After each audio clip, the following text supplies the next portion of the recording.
Hey everybody, hey everybody, hey everybody.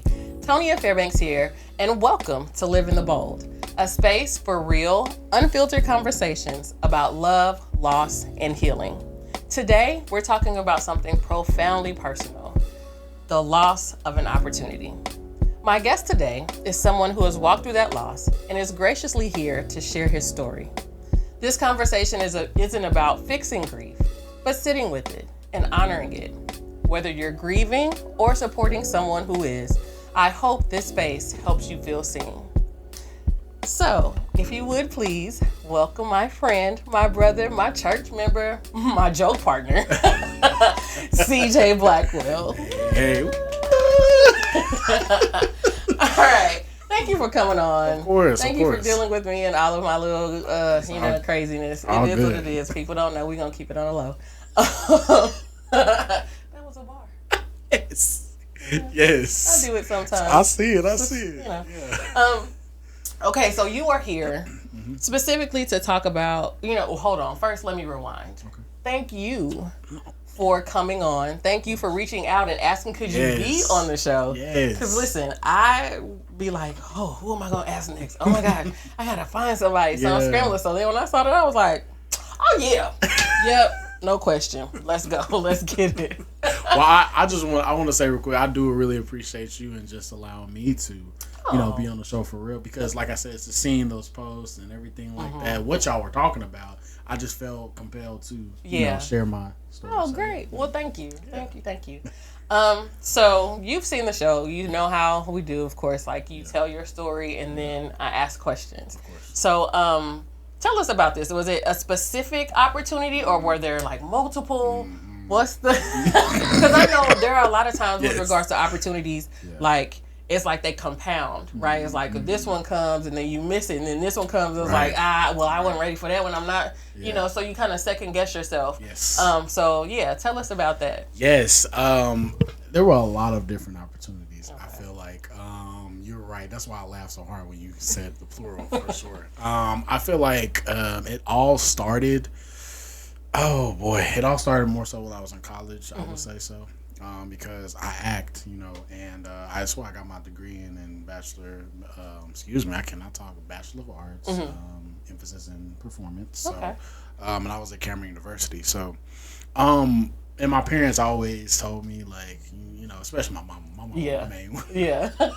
She the main one. Me too. You better.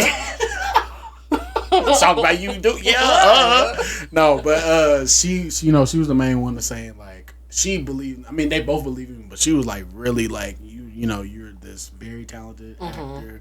I've seen you. Yeah. Come on, like get it going. So there was the first opportunity I would say was after I graduated. I could have really gone to get my master's, master's of fine arts, and it was at this school. I cannot remember the name of the school. It was in Texas though. Okay. And that opportunity was mainly lost because I feel like I wasn't, how can I say, discouraged, but I discouraged myself. So I don't blame anybody in this whole. Like, I'm gonna preface that now. I blame myself because like at first I used to blame God. I'm not gonna lie about that. Like I did, and I'm just mixing up emotions, because I was like expecting God to hand it out to me and me not doing the work because I'm just like, well, I'm a Christian. Like, I believe in you. I have the faith. That should be enough. Right.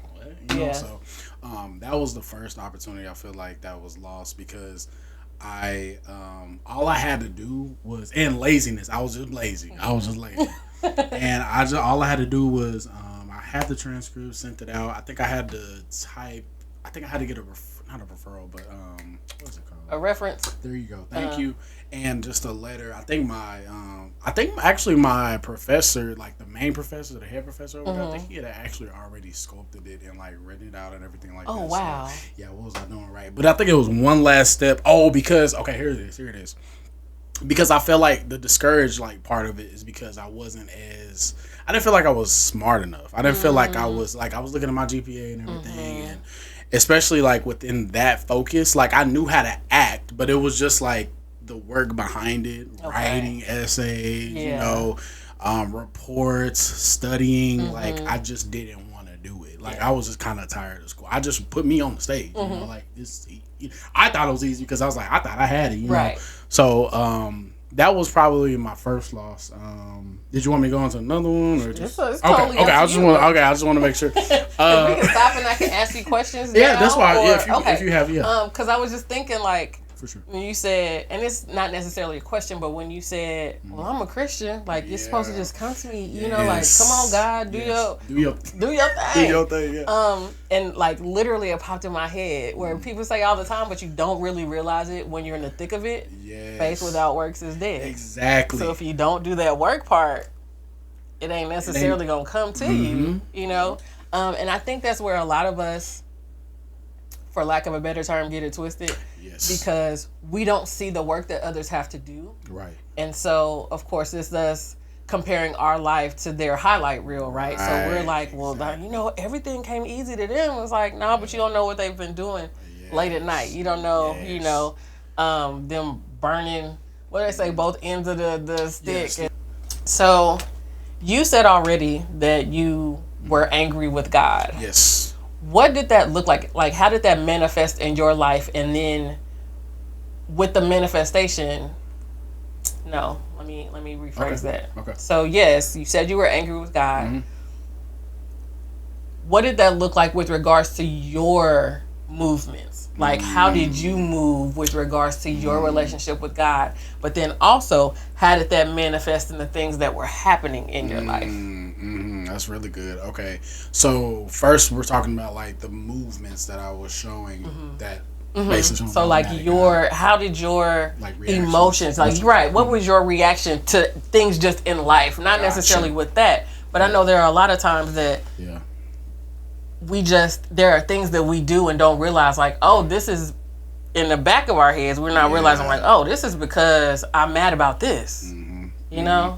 Yeah, I would say, especially like my reactions, I would say, because of course I know who God was, and I had that faith for sure. It was instilled in me from, you know, we back, you know, back when, you know, but back in the gap. But I feel like the fact that I didn't get what I wanted, because we always focus on what we want, and not what God wants, and I've been hearing that I don't know how long. You know, it's repetitions, which is good. It's just it's crazy that I'm just now like thinking about it, you know, and actually living it. But I would say my reactions were very rebellious, and not like blasphemous, because I wasn't doing nothing crazy like, you know, mocking God. No, I wasn't doing all of that. Yeah, but I was just more so not being obedient, and not I guess realizing taking God's grace for granted, of course, using that as, you know, using that as a get out of jail free card, whatever you want, you know, like I didn't care, because I'm like, oh, I know, well, if you ain't gonna give me what I want, I'm gonna just do what I, you know, do what I please. Anyway. Exactly. So I mean, that's really like what I was in. And I mean, some of that wasn't always targeted toward my rebellion. It was just more so I really was like, by that time I think I was like 20. I was a little young. So you know, when you young, you be doing reckless. Exactly. Yeah. So most of that was just already automated. It was just like a little piece of that when even though I'm the one that didn't do the work, like what you said. But even despite let me go back a little bit too, because if that's okay. Okay. Yeah. All right. Despite the Texas, you know, that MFA, there were roles, and you know, when I auditioned, that I didn't get, and I'm like, now I'm over here like, can I really act? You know, like, you know, so now there's more pieces, you know, shattering inside of my mind, because I'm like looking into myself, thinking that I'm not good enough. Yeah. And not even, like I said, not as a person. I was cool with that, but like an actor, you know, because like my mom was definitely main one instilling me like, you are talented. You gotta know you got this. Then I go do the audition and see somebody else get it, like, and then I watch them perform like, what's going on? Right. I would have killed that. Like, that's what I'm saying. What? That's what you do? Exactly. Right. Exactly. So, and don't get me wrong, like within that rebellion and within that time, me just acting crazy, I feel like there was just repercussions, like it was consequences, you know, that I didn't know back then, because I wasn't in my word as much as I was now, you know, and I'm still trying to get more consistent now. Right. So, but I think it was a lot of that to where I was like really just going running amok, if you will, just with whatever and just using God's grace like it was nothing. So, okay. Yeah. All right. So what do you think? Of course, we haven't talked about all of the opportunities for sure that you feel like you've missed. Yes. But kind of getting us on that road, what do you think has been the biggest opportunity that you've lost or squandered, however you may describe it? Okay.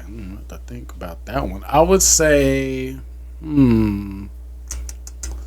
one was a pretty big one, but I'll say like after that one, I can't remember what job it was. Oh, okay.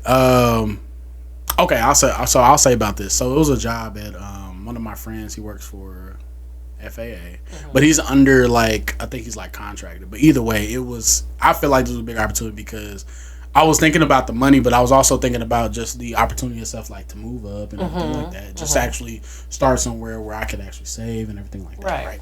So that I feel like that was another really big opportunity that I failed at because so they had to undergo like, you know, the background checks and everything like that, and you know, the screening or what have you. So I'll share this. My mom and daddy know this. So I used to work at Costco. Okay.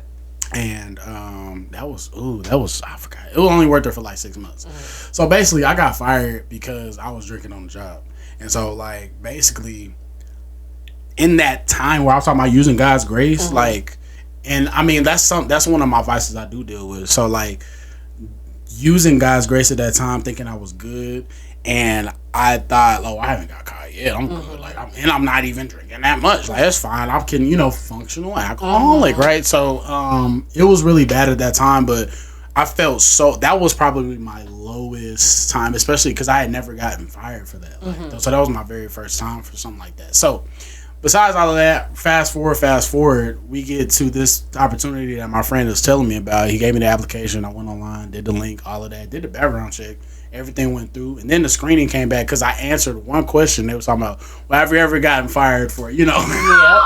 Yep. There's always one question that trips you up. There's always that one. And I ain't gonna lie, like, okay, I don't know, like, I was talking to God about it. I was like, should I just press no or should I press yes? Because I mean, am I omitting or am I gonna lie? Or, you know, I'm really like, trying to rationalize. Come on, guy, like, you know, really? Like, do they really need to know? You know, and so I was just like, you know what? I'm gonna just go ahead and press it because I mean, like, I'm not gonna lie about that. I mean, hindsight, I ain't gonna say justified, but like it probably maybe would have went a different way, but it maybe would have went the same way. We don't know, you know. Right. So, but I feel like that still was one of the opportunities I lost just because of my past and me being, because if I would have never done that, we wouldn't even have to worry about it. You know what I mean? Right. So I feel like that was a big opportunity because, like I said, my friend had kind of went to bat for me, and not even kind of, he told people about me. He sent me the link and everything like that. I think the person that interviewed him, the same one that interviewed me, because it was like, oh yeah, Alex told me about you. And so like, it was just kind of like a waste, because it's like, dang, you know, I done sit up here. Of course I was going to let them know. And then like, what was crazy about that though, is that they asked me to fill out this whole questionnaire, and I'm just, yeah, this is exactly what happened. And they said, be as if, you know, what's the word? Specific as you can be. Here I go. Yeah, at 11:52. You know, like I'm like, I walked in, right, looked around, you know, like, you know what I'm saying, like really going into depth, and then told them about, you know, my vices and everything like that. But I really feel, you know, and I was telling them like, I don't feel like I'm nowhere near where I was back then. You know what I mean? And I know that for a fact. Yeah. So yeah, that was probably a bigger loss. As we continue to go through the time that we have, I feel like I'm probably thinking of another one, but right. But I'm just saying, like, that one was really big for me because, you know, when you get something, or like we have the opportunity and you know this is a shift that's gonna happen, you already planning out, like, God, I'm gonna save up for this, I'm gonna pay this off, I'm gonna do this, I'm gonna save, put this money back, and I'm gonna buy it, you know, like stuff like that you thinking, and then it just boom, it's like, oh well, I'm back to square one, you know.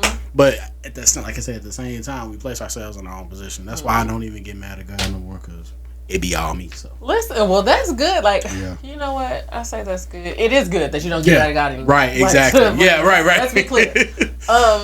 But I think, and this is, I guess, just me personally. Yeah. And I could be about to lie on this here show. Okay, it's not my intent. Okay. But I feel like when there are things that don't go my way, my immediate reaction is to get mad at God.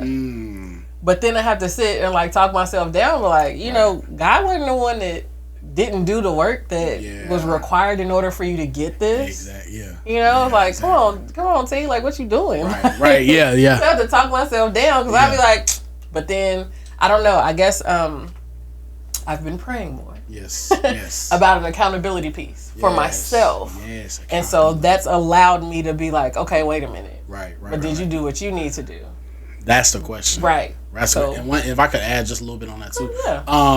I was just thinking about like not getting mad at God because like I said, that definitely used to be my automatic reaction. Like, and you get that email. We've gone with other people, so you know, like right. Don't be, you know, it's like but when I get that point and when it doesn't go our way like that used to be my automatic reaction. I'm like, see, here we go again. Right. Like, come on now, you know. But now, like I said, I don't have that.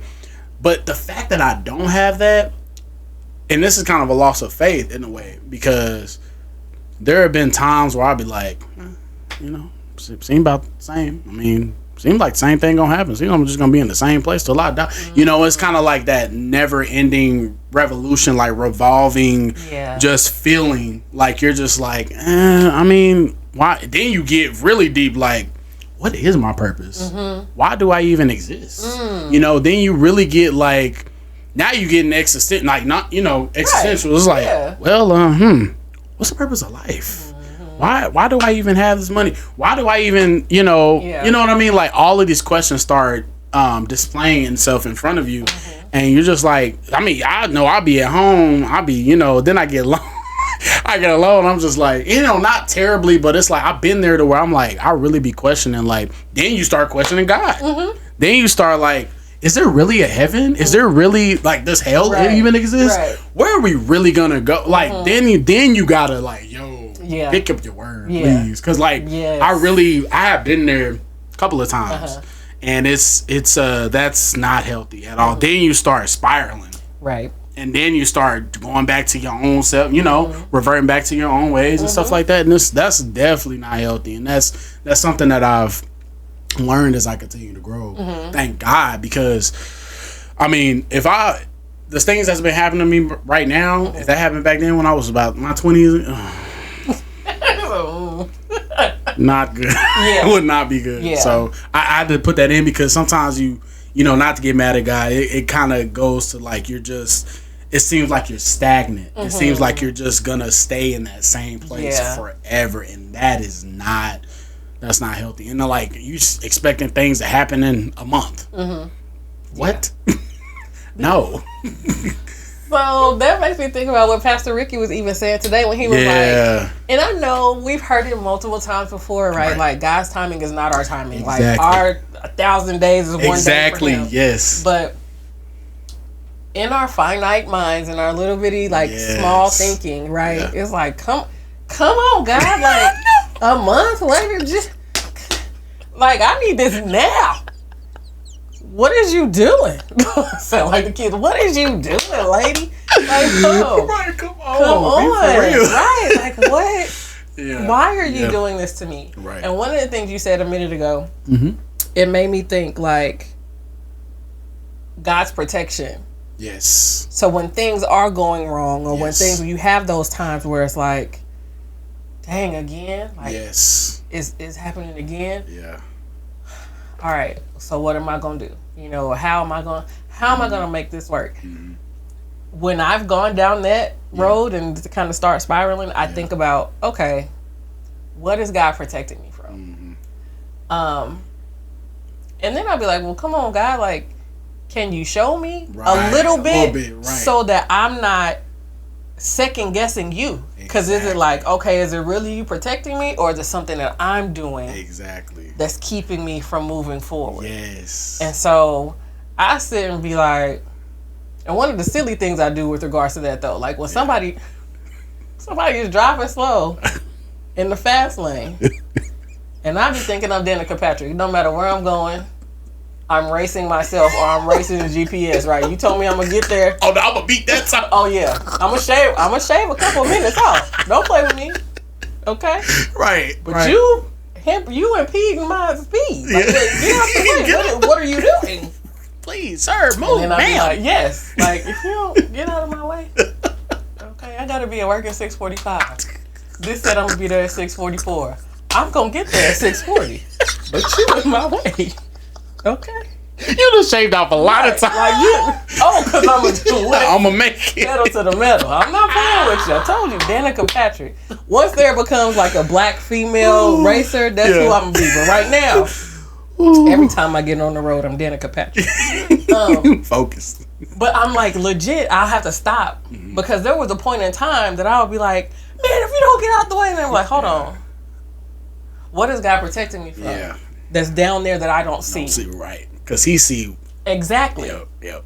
So I'm like, okay, all right. So even thinking about the missed opportunities that you've had, I've had, different people have had, there are a lot of times when I'm like, okay. Yeah. Thinking back at the time, I feel okay. I'm pissed. Yeah, like exactly. For real, God, like that's how you gonna do me. Exactly. Out of all the people that you could have done something to, is me. Right. Exactly. Word. That's how. Okay. All right. But then, like you said, I'll say this. Yeah. I am very glad, grateful, thankful, all of the words. Yes. For my upbringing in church. Oh yes. Now, did I have like this weird relationship with God growing up? Yes. Because I felt like my relationship with God was very transactional. If I did something bad, then I was gonna, like, something bad was gonna happen. Right. It has taken years. And there are times that I still revert back to that. Yeah, so it's taken years for me to, like, grow into that, like, oh no, his love is unconditional. Yes. So even though, like, when he made my mama, he knew that I was gonna be on earth messing up. Yeah.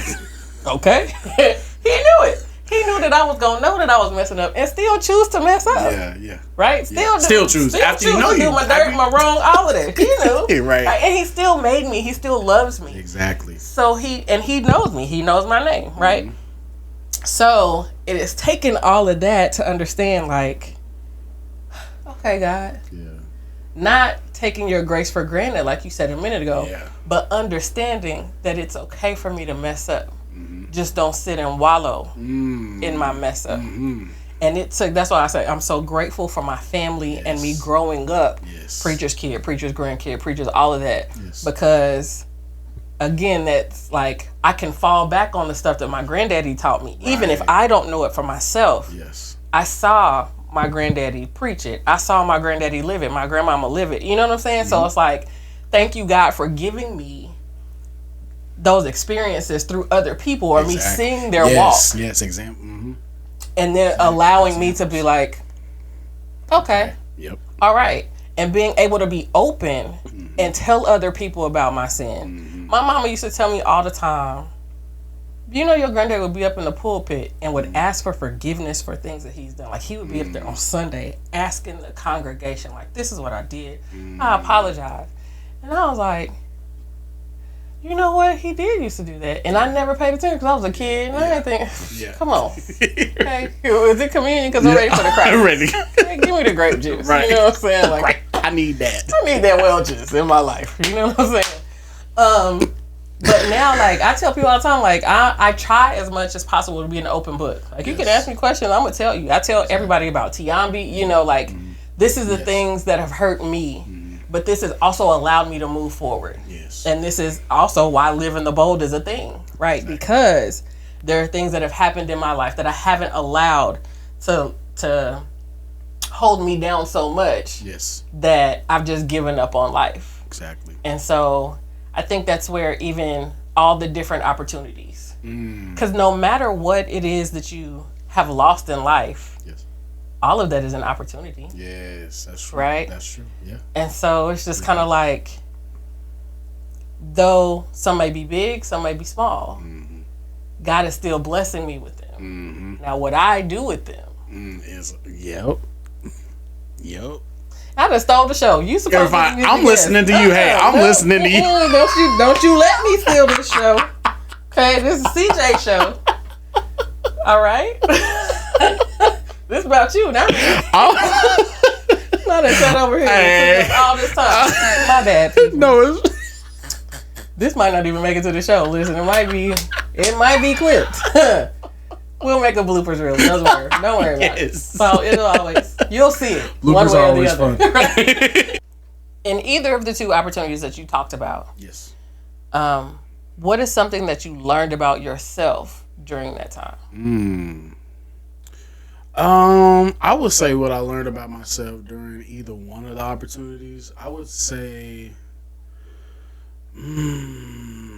that I am very, how can I say? I'm not gonna say simple-minded, but like more so. I think how you're talking about like the finite minds that we do have, and very transactional. Because as you were speaking, I'm like, that's literally how I was, and I am still there, like an inkling of it. Sometimes I am, like, to be honest, like, because we have this this logic, like you were just talking about, of that. Okay, if I just see, my problem is focusing on the sin and not focusing on God himself, Jesus himself. You know what I mean? And I've heard that, I've felt that, like, and the Spirit when I get convicted. Yeah. Because I'm not gonna lie, there have been times as of recent where I know I feel the Spirit. I'm just like, so I'm like, I hear you. Yeah. But I just, and then it gets to that point where I'm leaning to my own understanding because I be trying to test myself. Yeah. Like, I'll be like, okay, if I just, maybe we could just have a planner, have a date, and we just sit on this day, and then go about maybe about 2-3 days after, maybe 4 days if we're good, and then we'll come back. Yeah, we'll come back. We'll revisit. We'll reconvene after that. Jesus, you hear me? You got me. Okay, cool. Yeah, I know you do hear me. I know you got me. I'm gonna just you know. So it's really. So I learned that I am very transactional. Very how can I say?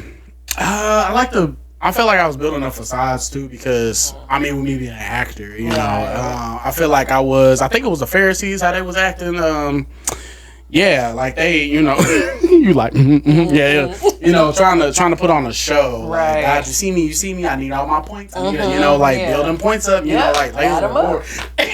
like I got rewards or something. You know, so but I think I learned that about myself as well.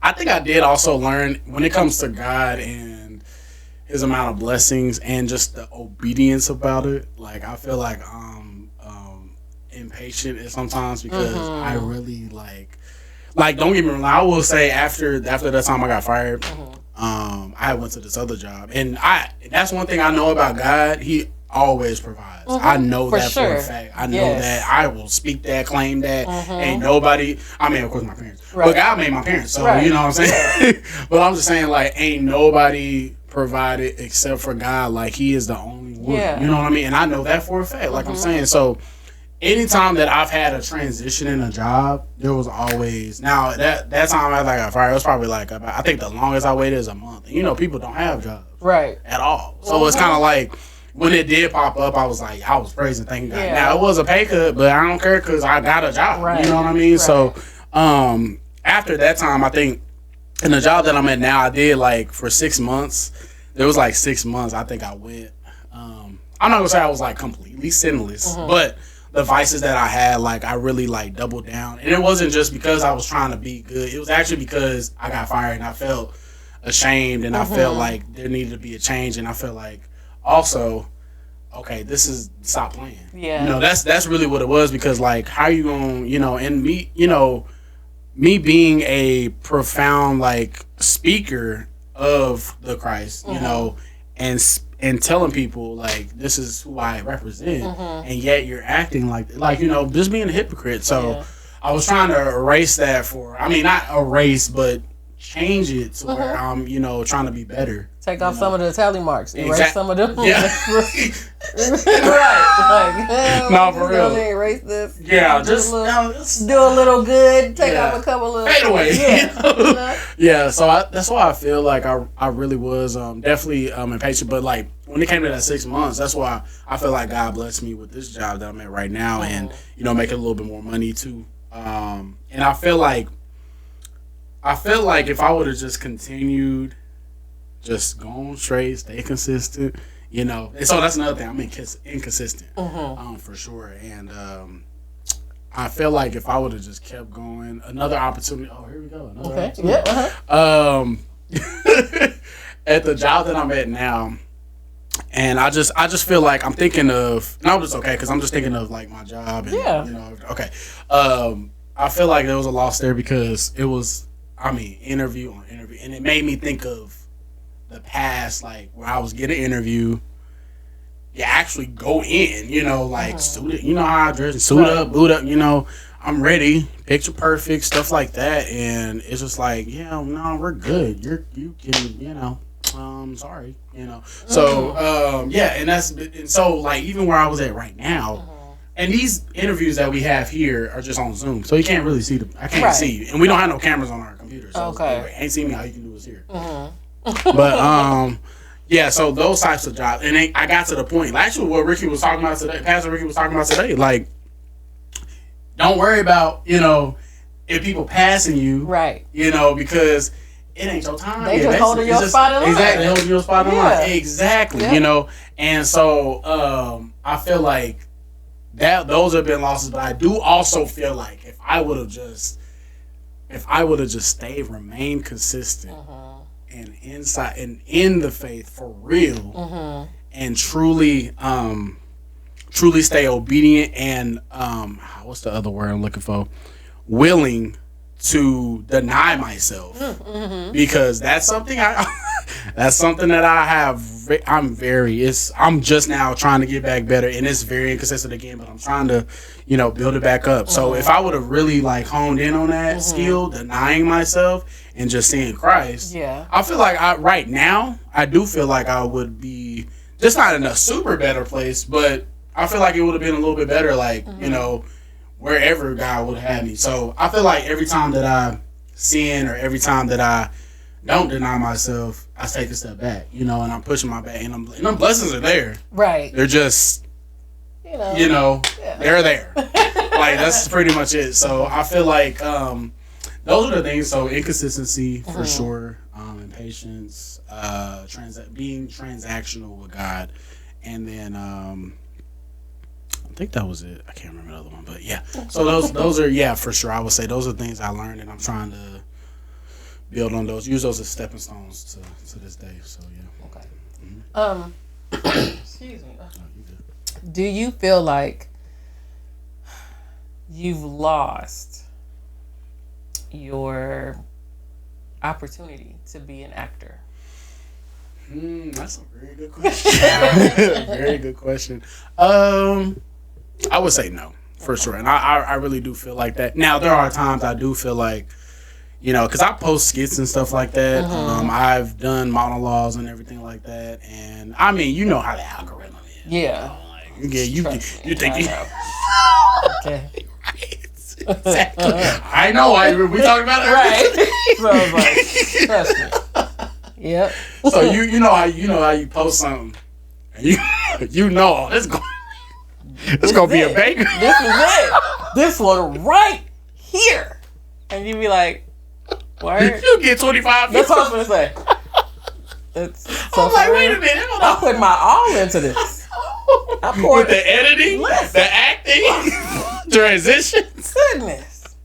The amount of time that I spent. The time. That's the main thing. And I got 25. That's what's gonna get me. Oh, people 25 funky little views. Right. Keep that little funky view. Boy, yeah.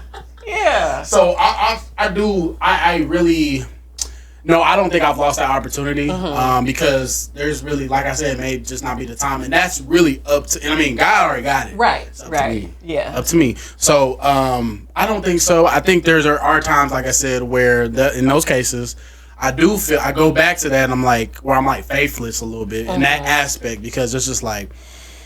Oh boy, this is not looking good. You know, it's just not looking good. Like, and then you lose motivation. Then you just lose that consistency. Once again, you're just like, I don't even feel like posting anymore. You know, I don't even feel like creating anymore. Like, so, but no, I don't feel that way. I do feel like there's still that time. There's still that opportunity out there.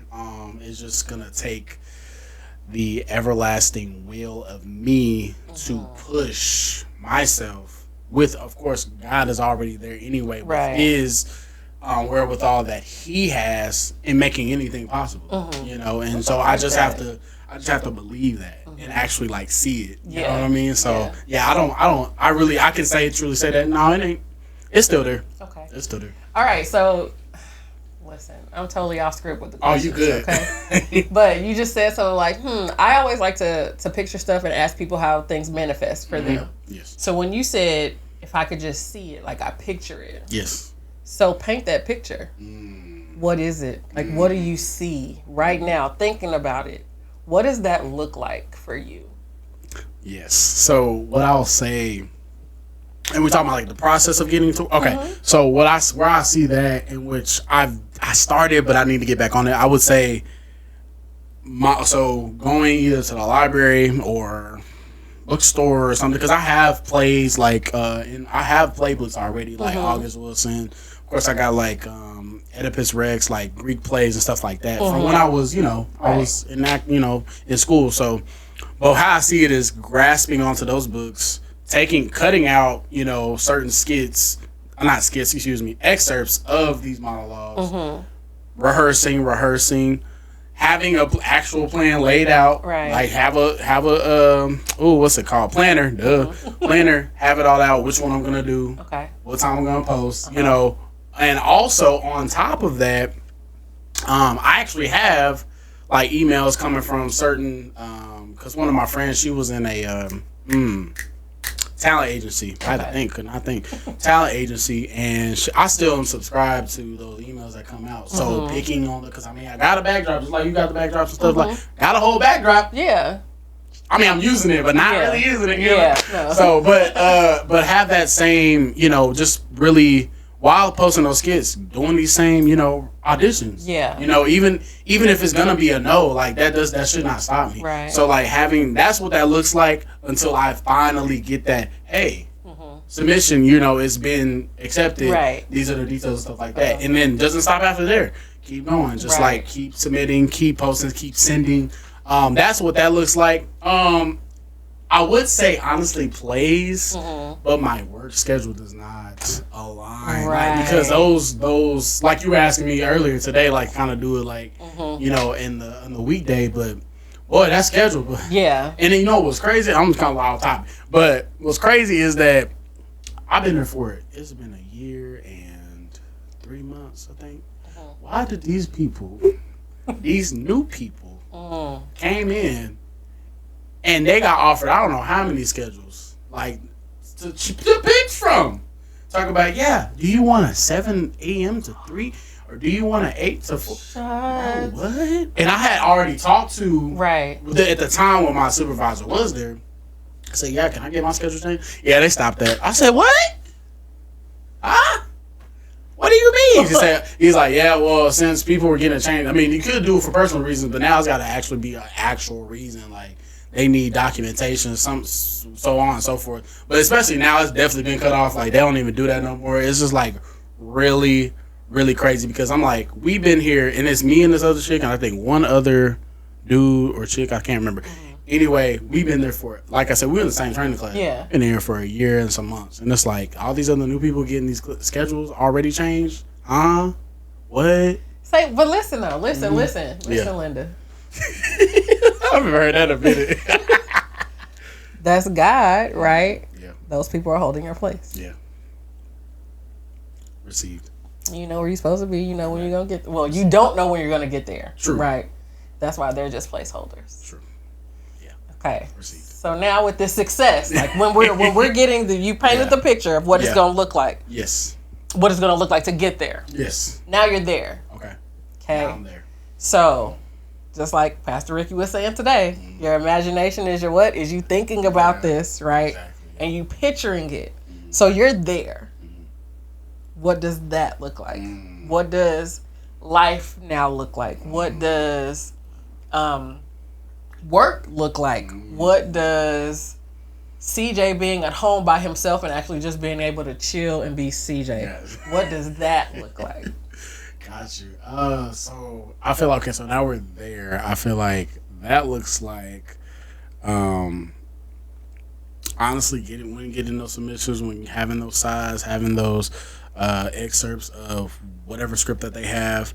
I feel like that's really me, because how I used to be in my dorm room. I mean, there's certain ways to memorize and everything like that. You know, you can play a voice memo of the other person or the other character. You just go on every lines, playing it. You know, going to sleep, playing it in your ear, stuff like that. Or sometimes I write it out, things like that. So all of these different techniques. When I got that part, writing it out, making sure I don't mess up, because I had a tendency to do that on stage. But I just freestyle, just, impromptu. It don't matter. They don't know. That was if so you good. Good. Like, right. So good. Good job. Thanks. Appreciate you. Yeah. I didn't know what I was doing, but so that's what that looks like as far as keeping that exercising on those techniques while with memorization. I would say so doing that, making sure that I'm praying. Definitely prayer, that's first, really, for real, but like more so adding that in, praying, and keep seeking Christ, asking him, keep asking, also keep thanking him, because that's honestly, I'm gonna be real, like I know we ask, we seek, but I think that is the first thing that I do, and that's the most thing that I do, because I thank him. I'm sorry for going off topic, but I think I'm sorry, dog, you said it, but I thank him for my house. I think thank him for my life. Sorry. Thank him for my life, my house, my car, my daughter, my family, everybody. For just having those things. Because you could have all the money in the world. Once again, I was in Ecclesiastes. What does that do? What's the, you could have all the wisdom in the world. What is that going to do? With the futility of all these things. Like, you still giving me time. Yes. You can't get that back. Yep. You can't get that back. And so that, if prayer, that will be a main thing for sure. Because thanking him for these times, and I think I'm an artist, right? I write songs, right? Yes. Okay. Why did you? It was like yes. Okay, so anytime that I, like, after I perform, or whether I write a song after I get done writing a song, because it's him writing the songs. I don't write the songs. I always say that, and so I thank him for that. Even if the music ain't blowing up, it's reaching out to somebody, right? And they're growing for it, or they even say, "Man, I needed that," or "I really like that song," and I'm like, "Thank you, God, for these reactions, these responses, these engagement." That's what I would say. And so, anyway, get back to the question. Yes, prayer for sure would be inside of it. Once again, those techniques. Definitely keep staying obedient. Definitely keep staying obedient, but also just in the word. In the word, because I do feel like, don't get me wrong, I've said this in a song too. Well, I just wrote it actually, but I get bored of reading the Bible. I ain't gonna lie. I do, because like I would rather either, now when I was in my vices really bad, I would be doing that. I don't want to read the Bible. I mean, because I'm like, after me reading the Bible, is this really gonna? I mean, it's gonna make me feel better eternally, but right now. I mean, I'm gonna play that right now. I'll be right back. I'll be right back. So like I've thank God I got better with that, because listen, when I tell you, gosh, and I have to like really like make myself read the Bible, because even though it's it's a force. I'm forcing myself because once I actually get in there, then I'm like, okay, now I actually want to go to that book. I haven't read that book in a minute. I need those words to fill me up. Yeah. Like I need, because that stuff is true, and people be it ain't nothing. It's just all made up. Right. So it might be that to you, but it's the gospel truth to me.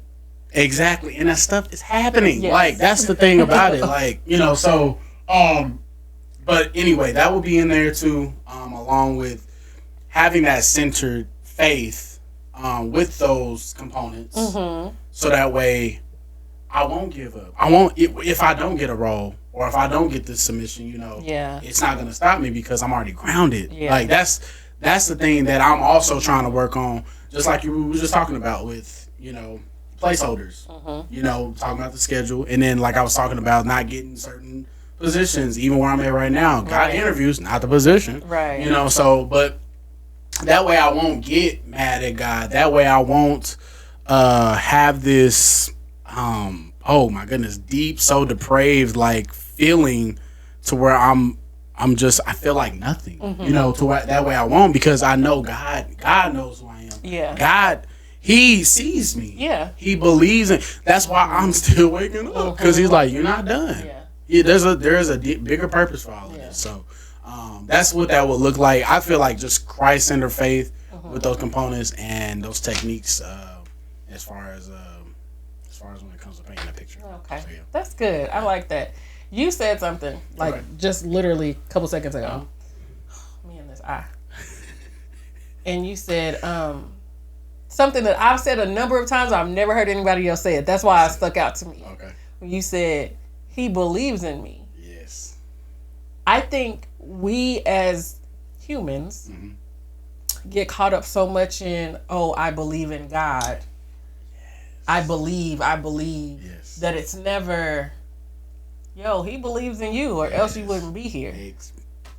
Like, that's it. And so when I dealt with God, what's my purpose? Yes. Because I did, because there, for a long time, I was on the whole, I'm going to be a mom. Yeah. Yay. Like that's, a woman's purpose is to be a mother. Yes. So then when that opportunity came, I'm like, here I am. Yes. Like, what's that? Rosie the Riveter. I was like, yep. Yeah, here I am. Yeah. I got it. I'm making a baby. And she's in me right now. Right. Then, of course, she comes. Yes. She leaves. Yes. So then it was like, all right, God, if my purpose wasn't to be a mom, what was it? What is it? Yes. What am I here for? Exactly. And so I still say, a mom, I'm still a mom. And a lot of people say that a lot. They're like, okay, you have an angel baby. Yes, I do. Yes. But, just based on my profession. Yes. They're like, exactly right. You're a mom. to not just the kids. Yeah, like I got a whole bunch of kids. Even adults. Right. Or kids. Kids who look like adults. Anyway, it's totally a different story. But it took me, I can't tell you if I was sitting in this room, if I was sitting upstairs. I don't know. And it just came to me and it was like, He believes in you. Yes. God believes in you. Yes. Because there are times when I'm like, I can't do this. I'm tired of this. I'm tired, period. Like, I walk up them stairs from that front door and just be like, I don't want to do it no more. I am done. Right. And we'll lay on that floor and be like, this it. Yeah. I'm tired. I'm tired. And then it's like, something will literally say, God believes in you. Yes. Because I think a lot of times, I don't know if it's just with women, just with black women. You can answer this. Okay. I know for me specifically, I get hit with imposter syndrome fairly often. Quite often. Your mom and I had to talk about this. Like I told her at church, I was like, listen, it's on me something tough, like imposter syndrome. And she was like, why? You're not an imposter. You were made for this. And I was like, you know what? Girl, I gotta keep you around. Listen. Shoot. Because like literally, and that's why when you say God always provides, it's not necessarily just things that we need monetarily or physically, right? It's just words, people pouring into you. Yes. Yes. Because when I say stuff like that, both of your parents listen. Because I swear, your dad, every time they Principal Fairbanks, and I'll be like, hey, you are Principal. Because I told him too, I was like, this imposter syndrome, like, it's on me tough. And everybody who asked, I was not shying away from it. Listen, yeah. I don't feel like I've sat in my office and I've cried. Like, am I doing my job? Is this because it's so much? Yeah. As a teacher looking at an administrator, you're like, man, they ain't doing this, they ain't doing that. Not realizing, like, and if you have administrator friends, you hear all the time, I got all these emails, it's this and this, and there's meetings after meetings, I can't get stuff done. Yeah. They were not lying. So you found. Now I know the real. Right. And I'm like, yo, I'm sorry. Because I was like, you ain't worth nothing as a principal. But now, like, oh man, like, wow. So am I that person that I thought these other people were? Am I not living up to what I think or feel like an assistant principal is supposed to be? And then I'm like, I'm not doing it. I'm not doing it. I'm not doing it. So then it leads me to asking other people for validation. Am I doing this? Am I doing my job? Is this that? Am I? And then it's like, Tonya, if you were not supposed to be here, you wouldn't be here. It would be just like you wouldn't be here.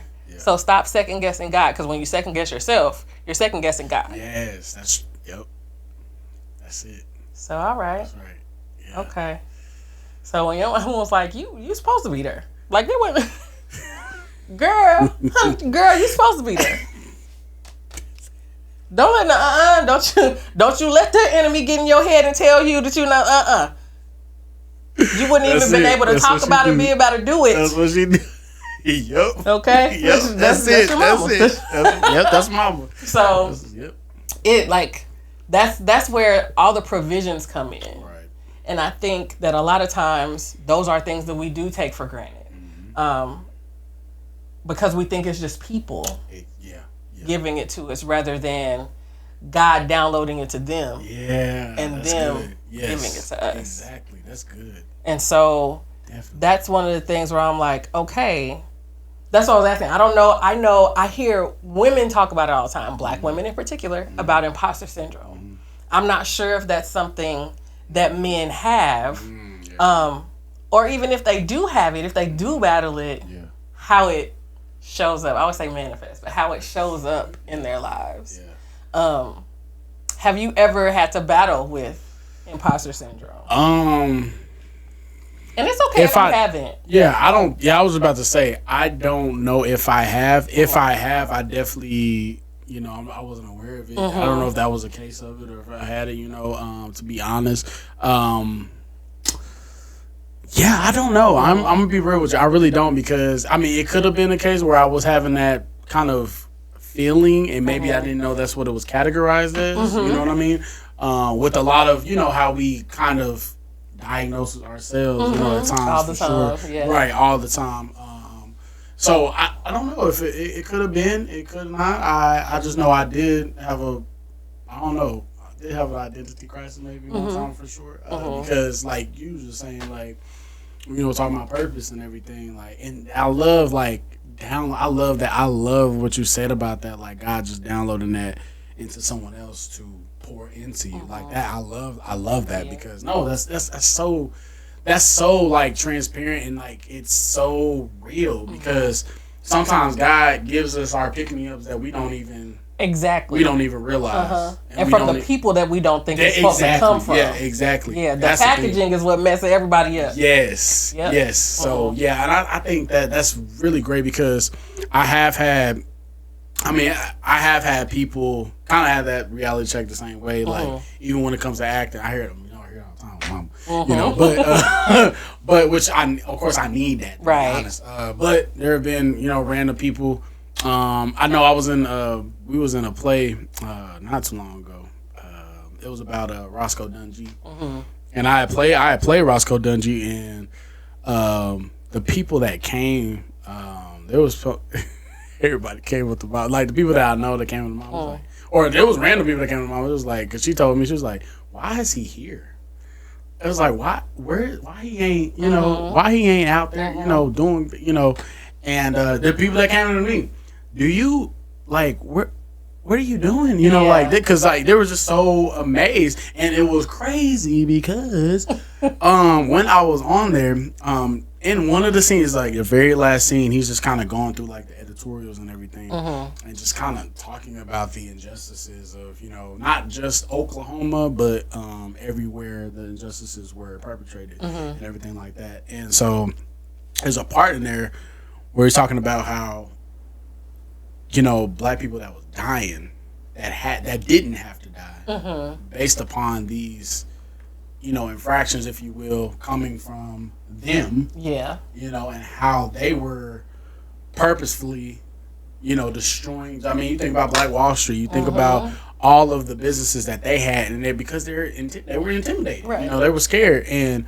he talks about, like, everything that even in the state of how, when they were dying, how loosely it was, how terrifying and everything like that.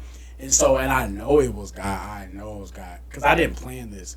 And I started crying. Like, I never actively cried on stage. So that was my very first time. Oh, wow. And it was, I get this, and I know it was a spirit because I always get these, when your nerves, like, they're tingling, and this wasn't normally my nerves tingle if I, like, get up too fast, something like that. Yeah. Something like that. Just kind of normal, like a bodily function. All I was doing was just sitting down, acting like I was writing, and that just happened. Yeah. And stuff like when it happens that way, like, I know it's just a spirit that's really and Holy Spirit just did all of that. And I was just like, and in my mind, like, my subconscious, I'm like, did you just cry? Did you really do this? Like, is this a news power activated? Right. Like, so like stuff like that. And then so when people came up to me and, like, because we've done the play before, I never cried, like, on that part, that main part. And so that's why people, and then the director came, she's like, was you crying? Oh, wow. She said, was that real? I was like, yeah, it was real. Right. Like, I ain't getting no. Right. It hit me. That time. And so, but yeah, I get, like, and people, so when people come up, when they came up to me that day, it was just like, wow, they were so amazing, and this was a play we're doing in the library, that's why they're like, why are you not on stage? Why are you not doing this? And, so I do hear that a lot, like, and so it takes me back to where I was, if I wasn't so lazy, if I wasn't discouraging myself, if I wasn't, so inconsistent, and just negative. I was just being negative because it was just like, and I was tired of school. I was tired of school because I was like, because I mean, think about it. Like, I was just like, when I was in school, of course I did want to go. I wanted to go to college. I did want to go to college, but even when I was in high school, I was like, God, are we done yet? I'm not even gonna lie. Like, and I went to Harding Charter Prep, so like we was doing AP classes and stuff. And, like, pre-AP calculus, AP English. I'm like, oh, Lord, European history. So, like, stuff like that. It was just, like, the only class that I ever liked was drama. Of course, because, like, that's what I wanted to do, Kid. So, exactly. And the teacher I had, she was amazing. So, that was my favorite teacher. So, she made it great, So, So, like, but when I got to college, it was just like, it felt like the same things were happening. So, I feel like, I guess that's another loss too. Are we on for time? We good still? Okay, I'm just making sure. I'm just making sure. Okay. Another loss too, when it comes to opportunity, I feel like I could have, don't get me wrong, I did love Cameron because they gave me a lot of money. With scholarships, and there was of course I had Oklahoma Promise too. Right. But there was another scholarship that I applied for, and thank God I got it, and we was able to, and of course my parents helped me too, but my mama was screaming out loud, he was debt free when he came out, debt free. That's a blessing. That is a huge blessing. Still paying. 22 years later from one, 20 years later from the other one, still paying. Yeah, but she will scream that out loud. She will let everybody know. But yeah, I love Cameron, and it was a great experience. I met a lot of different people. It was very diverse too. I mean, it was a great campus. But I feel like once again that laziness when I was in Harding.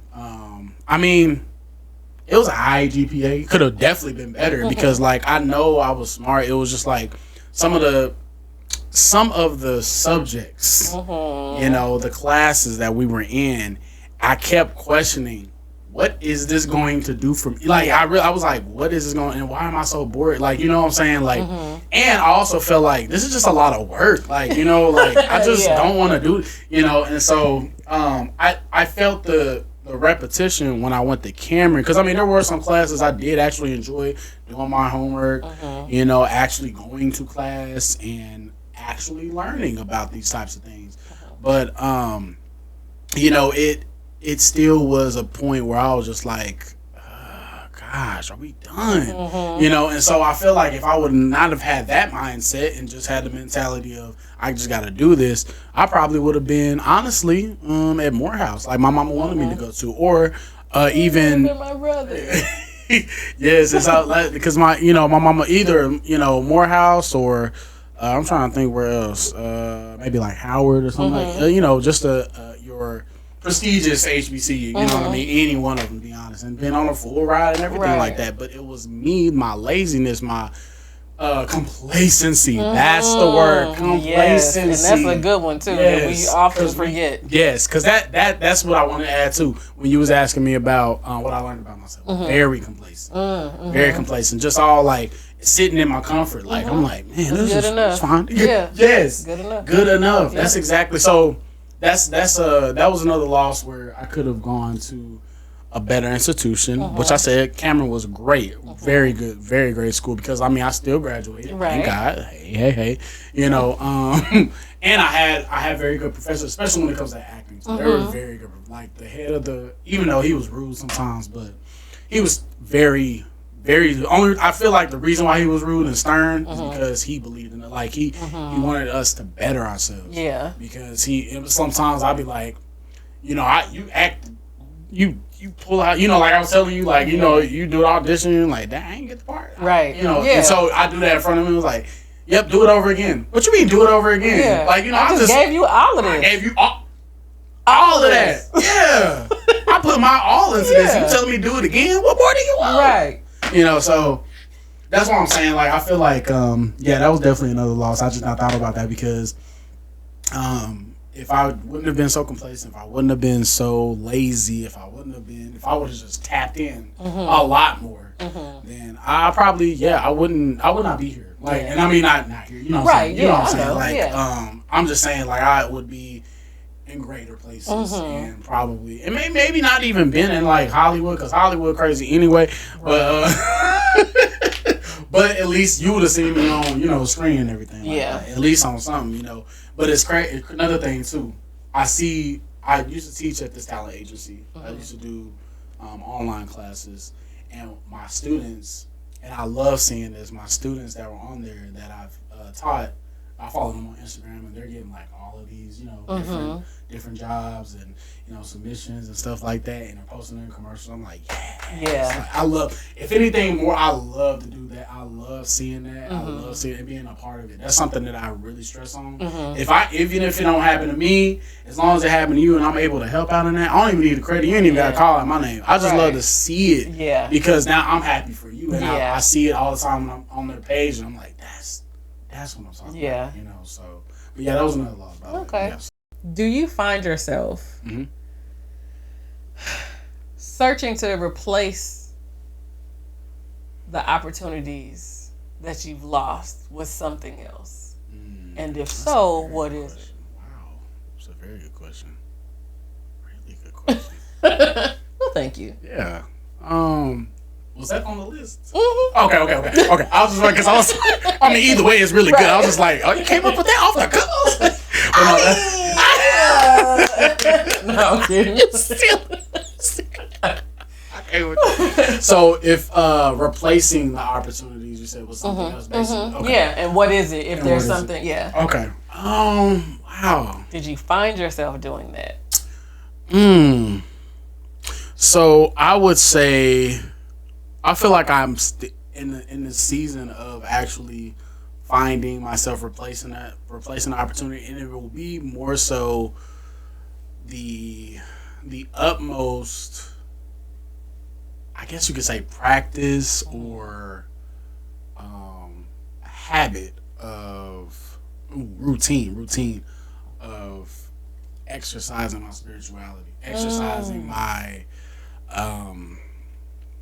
my obedience, and also just sacrifice at times to where, like I said, once again, that denial of myself. And that's something that I've, it's honestly, it's been on and off, but I promise you, like, I'm not where I was back then, like, for real, because it's actually astounding to me, because I'm like, wow, I really am not doing what I used to be doing. Yeah. Which is a blessing, because I know that God himself is changing me, even though that's why he's taking his time. And I feel like that's the main thing that I would am replacing, the opportunity. So not really focusing on what has been lost, but what I can gain, like more so with this new period in my life and these new steps that I'm actually attempting to take, and like intentionally, because I don't want to seem fake. I don't want to seem like it's just all for show, like I was talking about earlier, and just so I can get into heaven. Like, no, this is like really because I am genuinely trying to not so much please, but also align